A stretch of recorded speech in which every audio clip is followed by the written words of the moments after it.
Itu bener-bener gampang bawa, dan pemula pun itu pasti bisa. Nah. Asal kita take profitnya 3%, stop loss 1%, gitu aja. Sangat mudah. Pergantian candle jam 7 pagi.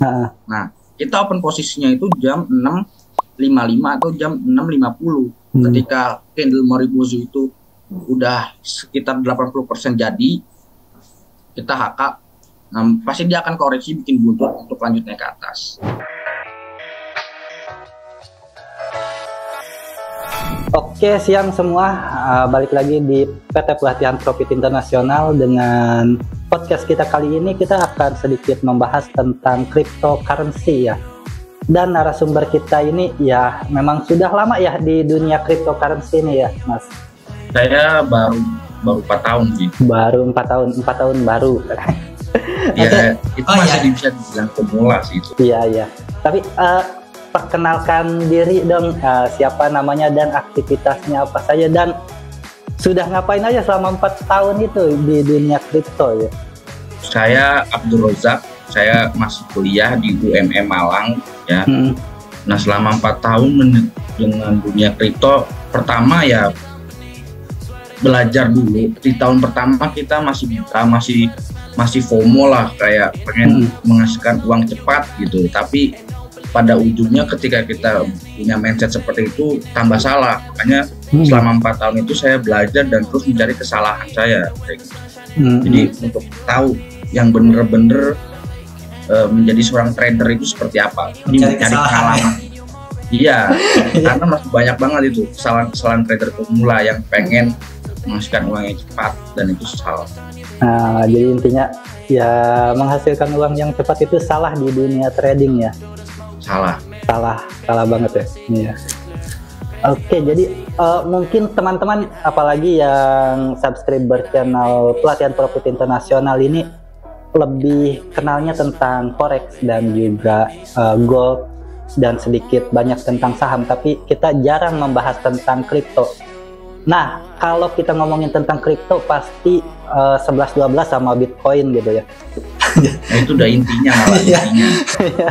Jadi ngomongin kripto pasti ngomongin Bitcoin gitu. Jadi bisa diceritain nggak gitu sebenarnya Bitcoin itu apa dan siapa sih Satoshi ini gitu? Nah, pembahasan yang menarik sebenarnya untuk dibahas untuk para pemula yang pengen tahu dunia cryptocurrency itu apa. Untuk sekarang, cryptocurrency itu masih dianggap sebuah aset yang spekulatif, dan banyak orang mengira bahwa cryptocurrency itu adalah sebuah perjudian ya, atau ya bisa begitulah katakannya. Tetapi pada dasarnya cryptocurrency itu, kita tahu arti cryptocurrency itu adalah mata uang, currency yang digital. Cryptocurrency, mata uang digital, yang dimana itu ada sebuah mata uang tetapi digital bentuknya, tidak ada bentuk fisiknya. Seperti Indonesia ingin menciptakan IDR digital. Nah, itu Indonesia juga sudah mau menciptakan sebuah koin dan nantinya akan berubah menjadi currency di Indonesia, tetapi itu digital. Nah, Bitcoin itu salah satu produk dari cryptocurrency. Jadi cryptocurrency lalu produknya itu Bitcoin. Nah, Bitcoin itu adalah sebuah cryptocurrency. Nah, sebenarnya Bitcoin ini apa sih? Kan banyak orang tuh di Indonesia sendiri, Bitcoin itu hanya diagung-agungkan untuk alat berinvestasi. Tetapi di Indonesia karena belum terlalu banyak use case-nya, bahkan belum ada, hampir nggak ada. Makanya di Indonesia itu menganggap Bitcoin itu sebuah alat untuk sebuah instrumen untuk berinvestasi. Tetapi pada dasarnya Bitcoin itu diciptakan tidak hanya untuk itu. Fungsi utama Bitcoin adalah mentransfer sejumlah uang yang besar ke antar negara dengan biaya yang sangat murah dan kecepatannya yang sangat cepat. Itu Bitcoin menawarkan seperti itu. Jadi mereka berdiri di atas teknologi blockchain serta sifatnya yang terdesentralized. Nah, sehingga mereka menawarkan bisa pengiriman uang yang sejumlah besar ke antar negara dengan fee yang sangat murah dan kecepatan yang sangat tinggi. Jadi Bitcoin itu sebenarnya apa ya? Jadi si Satoshi Nakamoto ini ingin menciptakan bahwa ketika kita mentransfer uang ke antar negara, seumpama saya ingin mentransfer uang senilai 500 miliar ke Singapura.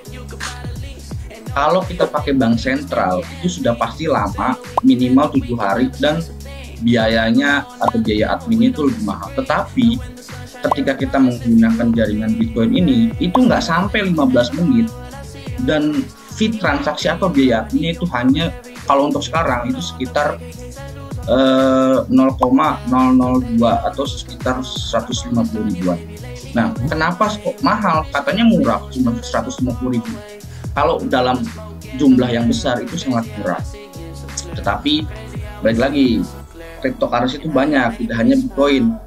Jaringan Bitcoin kenapa bisa mahal untuk sekarang? Karena value-nya yang sudah semakin tinggi. Nah, makanya cryptocurrency menciptakan koin-koin lagi yang namanya altcoin. Nah, itu nanti kita bahas. Nah, untuk Satoshi Nakamoto ini sampai sekarang belum ada yang tahu keberadaannya, dan mungkin dia tidak, kemungkinan muncul sih ada, cuma hanya beberapa persen. Dan kenapa dia tidak menampakkan dirinya? Nah, oke. Pembahasan pertama, kenapa dia tidak memunculkan dirinya? Yang pertama, dia pencipta Bitcoin. Jika dia muncul, asumsinya pasti dia akan diserang, pasti dia akan kena serangan cyber entah apapun itu, karena dia sendiri yang menciptakan. Dan sampai saat ini kita tidak tahu.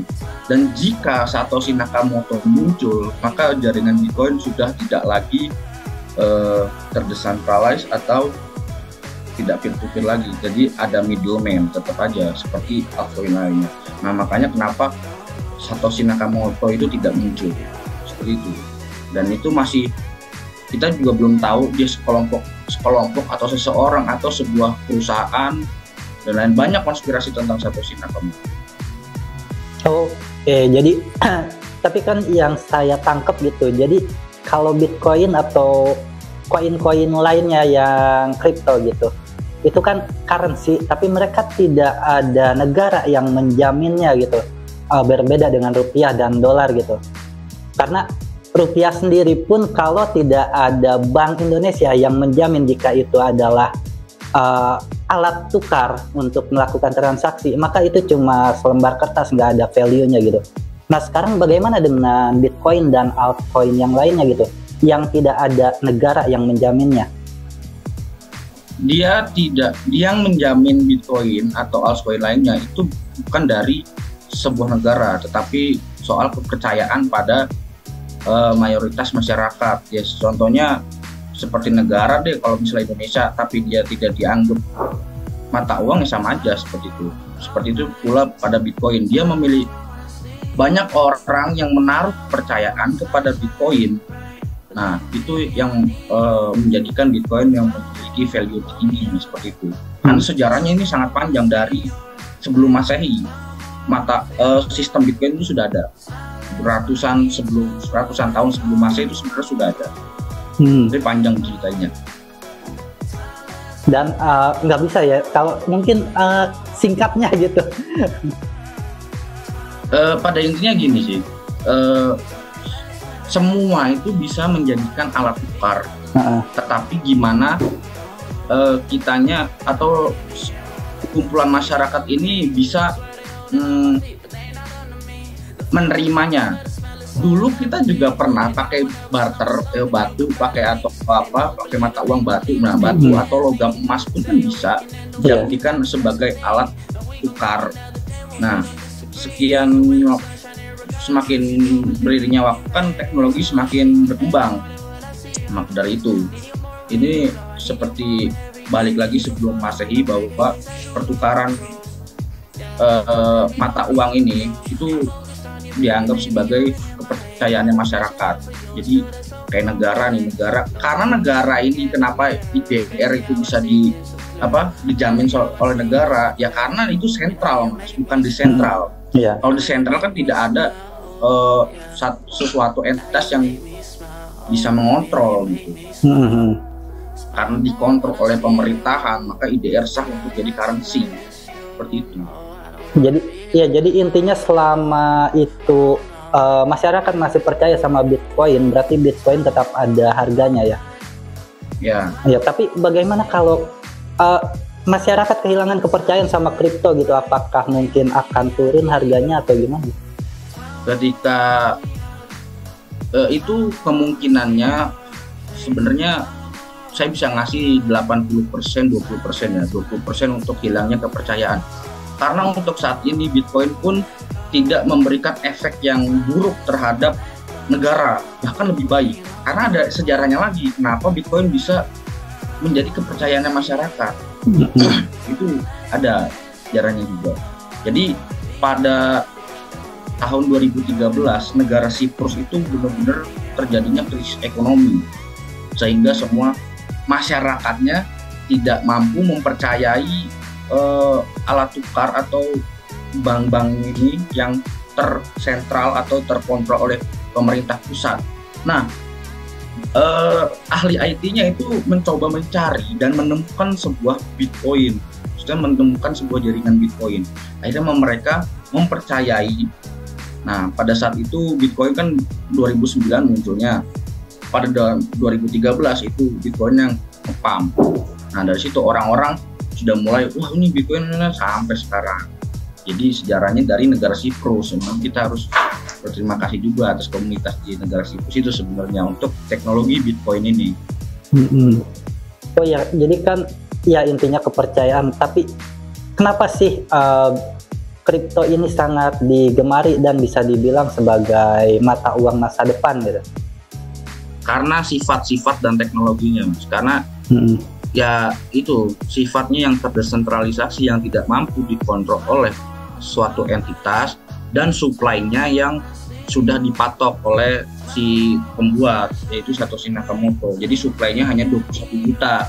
Jadi tidak akan ada inflasi, beda dengan uang fiat itu yang dicetak terus-menerus, yang kita tidak tahu sampai kapan uang fiat itu dicetak, kita tidak pernah tahu.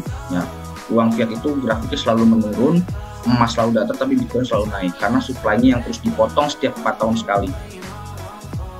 Setiap 4 tahun sekali ya? Oh iya. Ya, itu yang namanya Bitcoin halving. Itu untuk menjaga kestabilan harganya juga. Oke, mungkin kita langsung ke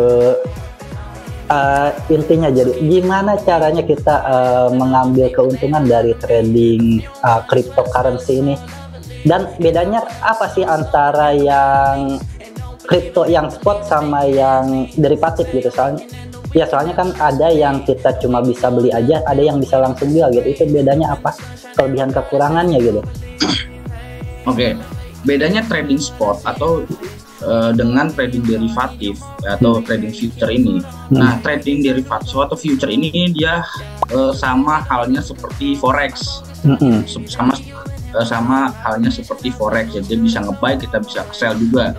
Itu untuk sebuah identitas trader yang dimana itu kita menghasilkan uang dengan jangka waktu yang sangat singkat, bisa 15 menit, 2 jam atau 1 hari atau bahkan mingguan. Tetapi trading spot itu bisa dikatakan sama seperti saham, ya, sama seperti saham. Jadi kita hanya bisa beli di harga rendah, jual di harga tinggi. Nah, untuk mendapatkan profitnya gimana? Kita belajar technical analisa, ditambah lagi dengan fundamentalnya seperti itu. Itu perbedaannya trading spot dan trading future itu. Kalau future sama seperti forex, trading spot itu seperti saham.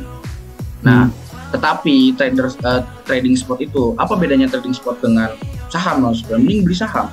Nah, di cryptocurrency itu gain atau kenaikannya harga itu bisa mencapai 500 sampai ribuan persen ya dibanding saham. Kalau saham ya kita tahu sendiri lah, kita bisa hidup di dividennya dengan capital gain itu sebenarnya bonus ya.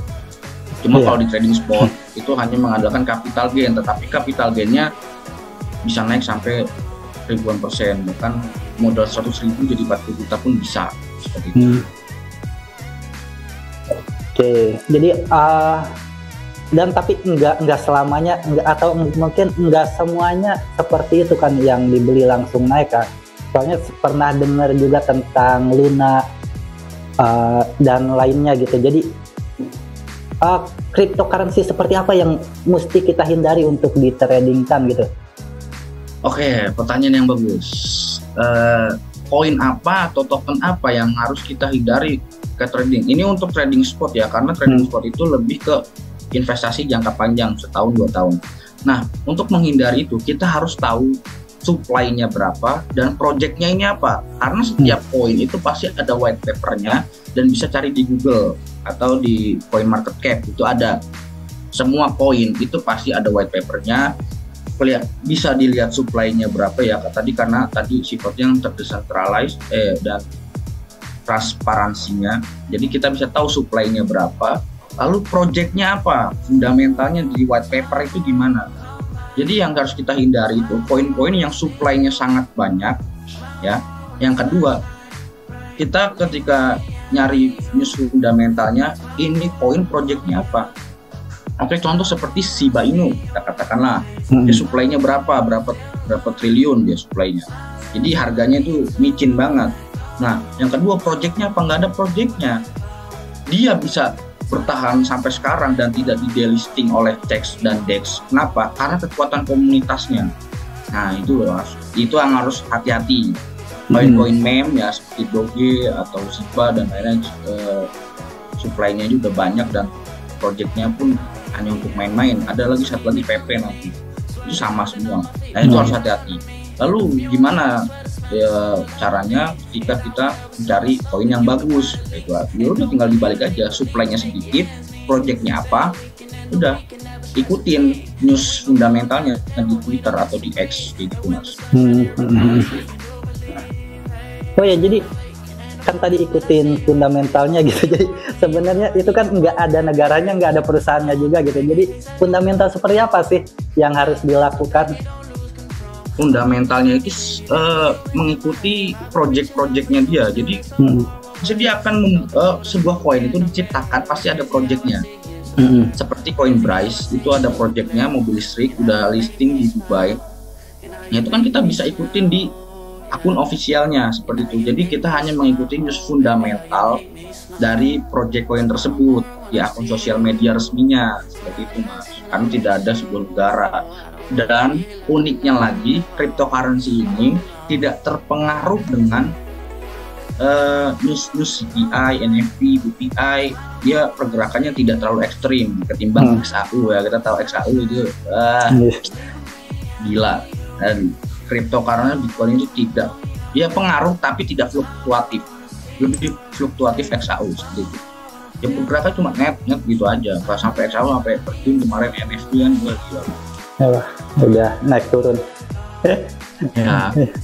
Oke, jadi dan untuk kedepannya khususnya di Indonesia gitu, jadi kedepannya itu seperti apa sih perkembangan cryptocurrency, atau mungkin akan ada aset lain yang akan menggantikan cryptocurrency? Karena kan ada seperti ada yang sudah pernah bilang ya, tiap 20 tahun sekali pasti ada aset baru gitu, dan salah satunya itu Bitcoin kan dulu kemarin. Nah itu yang masih saya pikirkan sampai sekarang, tidak menutup kemungkinan bahwa akan ada sebuah aset yang akan menggantikan sebuah cryptocurrency. Tetapi untuk saat ini cryptocurrency akan tampil dulu, ibaratnya akan hits dulu, karena cryptocurrency ini belum nge-boom banget. Nah ketika sudah nge-boom parah, udah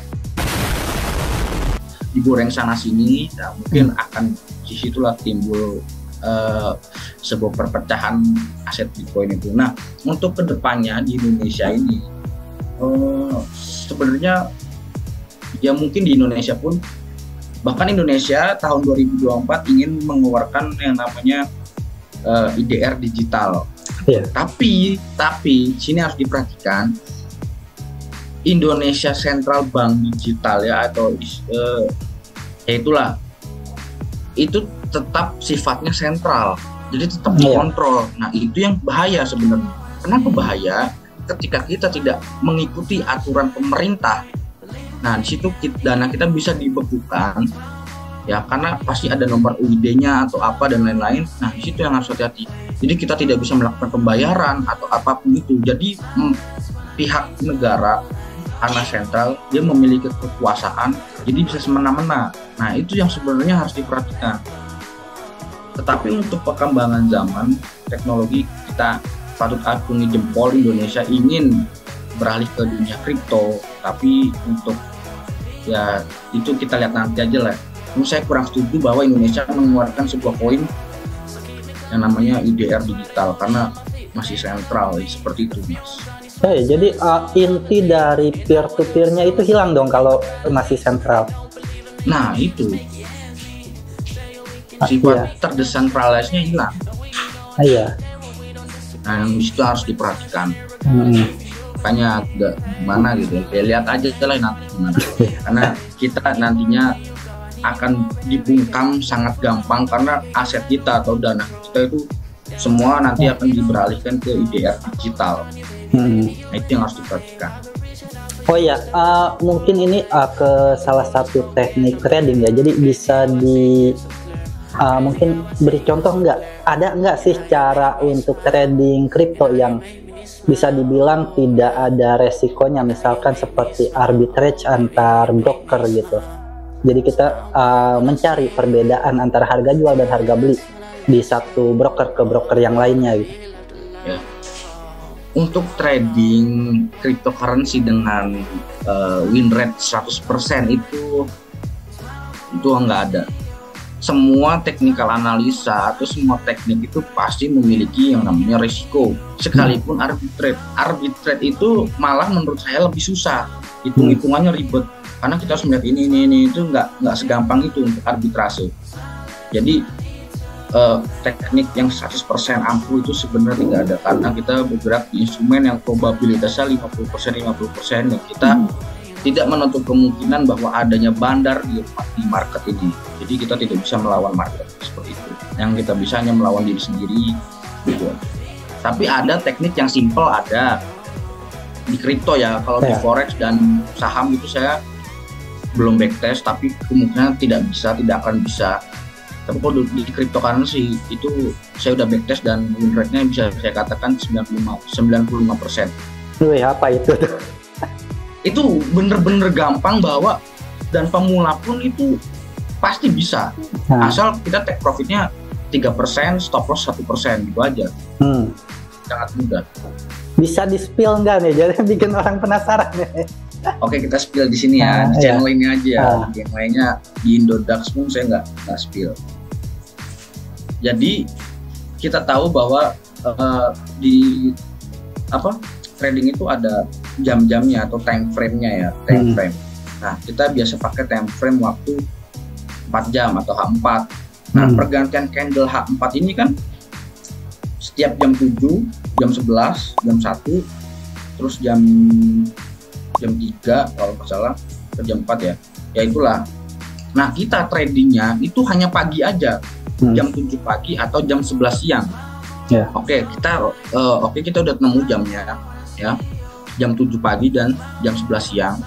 Lalu kita screening marketnya, cari market yang dimana ada candle Morbozu yang udah 14% hampir valid, tetapi dia letaknya di support atau di lower low atau higher low, ya gitu. Ya udah langsung set aja HK, ambil 3% tas gitu. Jadi nggak usah nunggu Marubojunya itu closing. Nggak usah. Jadi open posisinya itu malah kan pergantian candle jam 7 pagi. Nah, kita open posisinya itu jam 6.55 atau jam 6.50. Ketika candle Morbozu itu udah sekitar 80% jadi, kita HK. Nah, pasti dia akan koreksi bikin buntu untuk lanjut naik ke atas. Simple. Ya tamak-tamaknya 5% lah. Itu udah tamak banget. Oh iya. Itu simple. Kalau dikonsistenin itu oke banget. Bisa di backtest ya. Itu bisa buat trading spot. Bisa untuk trading future. Tapi kalau spot kita ganti candlenya, time frame-nya. Dia time frame-nya di weekly. Ya, time frame-nya ganti di weekly.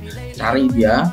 Nah, kalau misalnya udah ada candle Morbozu ya sekitar 80% 75% jadi, kita masuknya entry-nya itu di hari Senin jam 7 karena dia pasti akan koreksi ke bawah. Kita ganti candle, ya udah Senin itu pasti ada koreksi, Senin, Selasa, Rabu, Kamis, Sabtu TP, atau misalnya udah target 20%. Kalau pribadi saya untuk trading spot itu tamak-tamaknya itu 20% ya, minimal 15%, seperti itu. Jadi ya simpel aja lah gitu, trading kan simpel aja, yang penting kita konsisten itu aja, nggak tamak lah. Nah, yang penting konsisten profit dulu ya. Iya.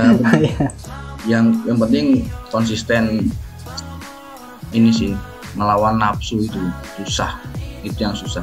Kita belajar technical analisa 6 bulan itu sudah sangat cukup, tapi menguasai diri kita itu 4 tahun, kalau nggak niat itu nggak bakal bisa. Iya. Gitu. Mau selama apapun kalau kita tidak bisa mengendalikan nafsu dan mindset, nah itu sebenarnya mindset itu landasan dasar ketika kita mau mulai berinvestasi. Tidak semerta-merta bahwa kripto, forex, saham bisa menghasilkan uang cepat, di situ sudah salah. Ketika itu sudah salah, tidak akan bisa untuk mengendalikan nafsu. Ya karena ekspektasinya terlalu tinggi. Nah, karena spekulatifnya mereka itu ya. Untuk Indonesia yang susah. Nah, karena mungkin udah bisa konsisten gitu, tapi kan kecil. Nah, tapi kecil itu kan tergantung dari modal juga. Berapa sih modal yang kira-kira cukup untuk bisa kita hidup dari trading kripto ini? Untuk bisa hidup, dan sebenarnya di sini ada 2 opsi. Saya punya 2 pandangan. Ketika kalian ingin menjadikan trading kripto ini sebagai prioritas keuangan, di sini kalian harus butuh modal yang lumayan besar. Tetapi kalau untuk side hustle itu sampingan aja, itu cukup. Kalau untuk future atau spot ya idealnya itu $200 atau sekitar 3 juta. Itu udah oke, dan hariannya ambil $30 ya lumayan lah. Itu untuk yang future atau untuk sampingan ya, atau untuk belajar. Tapi kalau untuk bisnis prioritas itu ya sekitar 30 ya sampai 100 juta. Seperti itu. Modal ideal untuk menjadikan bisnis prioritas sekitar 30 juta sampai 100 juta. Tapi kalau untuk sampingan ya 3 juta udah cukup. Oh iya. Jadi balik lagi ke tujuan ya. Apakah kita ingin full time? Nah, full time atau kita cuma buat sampingan aja, buat tambahan itu aja. Cuma untuk dijadikan banyak teman-teman saya yang ada beberapa teman yang dia nyesel membuang pekerjaan utama demi memprioritaskan dunia kripto. Ya sekarang mungkin dia bisa, tapi dia harus melewati tantangan yang susah lah. Tapi sekarang udah enak aja sih hidupnya sih, itu aja. Ya, sehari UMR gimana? Iya. Oh ya, ini kan dari tadi ngomongin yang manis-manis terus, nah sekarang kita ngomongin yang pahitnya gitu. Resiko terburuknya apa gitu kalau kita trading di kripto? Resiko terburuk ketika trading itu, gini, teori itu tidak akan pernah bisa dilakukan oleh seseorang tanpa dia merasakan. Pasti kita bilang yang pahit-pahit, tapi dia tetap aja ketika dia ngotot ingin memuaskan hasratnya, ya udah akhirnya didot juga gitu. Cuma kita di sini mengedukasi bahwa dampak terburuk dari atau resikonya itu seperti apa. Ya resikonya adalah uang kalian bisa hilang, itu aja. Saya pribadi pun udah hilang, dengan saya umur 20 tahun tapi sudah hilang, bisa dibilang bisa ZX 25 lah ya, sekitar segitu di umur 20 tahun, dan itu sebuah ya resiko tertinggi saya ya yang 20 tahun ya. Menurut saya itu angka yang besar, 128, dan itu ya udah. Tapi balik lagi ke kalian bahwa kalau memang kalian benar-benar niat, pasti akan belajar lagi, bukan wah ini scam, ini judi, ini apa, ini itu, ini nah itu mindset yang salah, itu orang-orang goblok itu. Jadi itu kehilangan itu boleh dikasih tahu nggak, itu karena cut loss apa karena koin yang diinvestasiin itu didelis gitu? Karena MC nggak pasang stop loss. Aduh nangis sumpah, itu saya 3 bulan tekem di kamar aja, set kacau. Kacau. Itu bener-bener momen, itu tahun kemarin itu bener-bener, aduh kalau saya nggak punya mentor dan lain-lain, itu susah sebenarnya. Nah di sini makanya kalian sebenarnya butuh mentor guys. Kalian belajar otodidak itu bisa, tapi lama gitu aja. Makanya ya kalian minimal punya mentor ya, sekalipun berbayar. Sebenarnya itu berbayar itu nggak apa-apa, bukan serta-merta mentor itu menghasilkan uang dari hasil duit kalian. Sebenarnya enggak guys. Kalau saya pribadi ya, mentor itu meminta uang kalian itu sebagai apa ya, supaya lu tuh ada keinginan gitu. Jadi lu tuh ada pacuan. Kalau dibuat gratis ya, contoh nih mas, dibuat gratis, orang itu pasti nggak niat. Waktunya kelas dia, enggak, gue nggak kelas, orang gue nggak bayar. Ya terserah gue dong mau niat mau ikut atau enggak, terserah gue karena gue nggak bayar. Nah kayak gitu. Padahal kita nih udah siapin materi, siapin tenaga, ngeluangin waktu dan lain-lain. Nah di situ makanya kenapa mentor itu selalu yang berbayar itu minta bayaran ya, itu sebenarnya biar kalian tuh udah bayar, masa gue nggak ikut kelas seperti itu. Jadi biar bisa menghargai. Nah itu penting itu mas, benar-benar. Karena saya sendiri pernah bikin kelas gratis, ini nggak ada yang menghargai, aduh brengsek itu kasarnya. Kalau juga karena materi itu ya pertama dari ilmunya ya, dari pengalaman itu mahal banget. Menurut saya itu mahal dan nggak dihargai, dan itu hanya dianggap omong kosong dan lain-lain ya. Itu kesel gitu ya. Makanya buat berbayar ya udah, lu nggak mau ya udah itu aja, daripada buang-buang waktu, buang-buang tenaga, buang-buang pikiran ya kan. Seperti itu. Makanya kalian tuh sebenarnya butuh mentor. Nggak bisa untuk jadi trading mandiri terus belajar sendiri. Nah kalian aja belajar pasti loncat-loncat dan lain-lain. Iya, kebanyakan gitu. Iya, pasti udah. Oke, jadi intinya emang itu salah satunya fungsi mentor itu ya, buat ngejaga supaya ya istilahnya supaya kalian nggak berbuat bodoh. Iya benar. Ya ibaratnya guru di sekolah lah yang dampingin gitu aja. Apalagi ini bergerak di dunia finansial ya, yang agak sedikit sensitif sebenarnya. Kalau kalian nggak punya mentor, kalian nggak punya pegangan nih, ya udah jatuh udah gulung. Coba kalau misal kalian punya mentor, kalian ada pegangan, ketika kalian tersandung pasti akan ditarik oleh mentornya. Jadi lebih aman sebenarnya, seperti itu guys. Jadi dari kalian ingin mengeluarkan uang bayar mentor itu sebenarnya udah salah satu menjadikan mindset kalian jiwa-jiwa sukses gitu aja. Nah, ini ada orang yang jiwa-jiwanya gratisan, mental gratisan, nah, itu udah skip aja. Itu mental orang miskin, itu jangan kayak gitu ya guys ya. Beneran, semua serba gratis dan lain-lain. Kalian kapan suksesnya kalau kalian nggak mengeluarkan modal buat kalian belajar? Itu aja sebenarnya, simple. Karena saya juga pribadi seperti itu. Saya yang sampai ratusan juta itu karena nggak ada mentor. Ya itu makanya kenapa saya bilang bahwa mentor itu penting. Iya.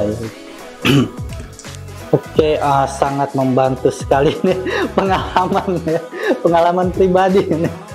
Masih 20 tahun. Dan oke, jadi ini udah tinggal satu pertanyaan lagi, tapi lebih ke arah bukan pertanyaan ini. Jadi lebih ke arah, ada saran nggak buat teman-teman yang mau trading kripto gitu? Saran apa gitu yang harus dilakukan agar bisa istilahnya agar nggak kesandung lah? Nah, saran saya yang penting kalian cari mentornya dulu yang bener-bener dia mengajarkannya ya, kalau minimal online, minimal dia nampakin muka ketika dia kelas, dan itu dilakukannya secara Google Meet. Jangan kalian cari mentor yang hanya, karena banyak oknum mentor juga ya mas, mungkin karena mereka ini malas-malasan mentor karena banyak oknum juga. Nah ini harus diperhatikan bahwa ketika kalian cari mentor itu yang harus jelas benar-benar, ketika dia ketika waktunya kelas dia menggunakan Google Meet ya, minimal ya kalau online ya. Dan dia menampakkan muka dan dia menjeberkan semua materinya di situ. Nah, mending daripada, saran saya kalau kalian ingin main kripto, ini modal kalian 300.000 nih, 300.000, daripada kalian langsung masukin deposit, nyari aplikasi apa buat pemula, semua aplikasi itu hampir sama. Nah, apakah dengan aplikasi A, aplikasi B, aplikasi C kalian bisa paham teknik analisa dan langsung profit? Nggak mungkin. Mending 300.000-nya kalian bayar mentor nih. gue bayar mentor, gue belajar dulu gimana cara belinya. Semua aplikasi itu sama. Ketika kalian sudah paham dengan basic ilmunya, nah baru kalian ketika ada tabungan lagi katakanlah 500.000, baru kalian taruh, baru kalian deposit ke aplikasi kripto. Seperti itu sebenarnya. Ini orang-orang, saya banyak dapat DM, Mas aplikasi pemula apa, Mas aplikasi pemula apa. Saya bingung sebenarnya jawabnya. Apakah dengan aplikasi A, aplikasi B, aplikasi ini, aplikasi itu bisa membuat kalian paham teknik analisa gitu? Saya situ bingung kan. Padahal ya sama aja gitu. Ya, begitu, mending kalian uang receh, mending kalian buat biar mentor aja dulu deh. Seperti itu saran saya. Oke, jadi buat teman-teman mungkin yang ingin belajar sama Mas Abdul Rojak gitu, bisa dikasih kemana gitu harus menghubungi? Aduh, gak usah deh, lanjut sama Mas aja deh, saya kurang mah. Oke, mungkin nanti tapi IG atau apa gitu, Telegram ada ya buat dicantumin nanti di bawah deskripsi. Ada IG kita di Sekolah Trading Indonesia. Tapi lebih banyak kita event sih. Kita event seminar kemarin di Malang, terus untuk bulan ini kita di Surabaya tanggal 23. Sekarang Surabaya ya. Jadi kita sistemnya jalan-jalan gitu. Oh ya, kayak edukasinya langsung. Udah kayak roadshow ya. Nah, iya betul, roadshow. Oke, terima kasih banyak ini buat Mas Abdul Rojak ya udah menyempatkan waktunya gitu buat jadi narasumber di channel Pelatihan Profit Internasional kita gitu. Dan buat teman-teman yang ingin tahu lebih banyak tadi bisa kunjungi IG-nya di Sekolah Trading ya Mas ya. Sekolah Trading, namanya aja udah Sekolah Trading. Jadi ya intinya untuk belajar trading, tapi lebih ke arah kripto atau ada yang lain, aset lain seperti saham atau forex? Enggak, kita kripto aja. Oh ya, spesialis. Ya, saya lebih suka kripto soalnya. Oke, terima kasih banyak Mas Abdul Rojak. Sama-sama, terima kasih banyak kembali. Oke, jadi karena kita sudah habis semua, juga pertanyaan sudah dijawab semua, dan mungkin kita akan melanjutkan ke aktivitas kita masing-masing ya Mas ya. Oke, jadi kita tutup saya podcast kita kali ini. Saya Hendrik Susanto dan Mas Abdul Rojak dari Sekolah Trading. Mohon undur diri, terima kasih banyak.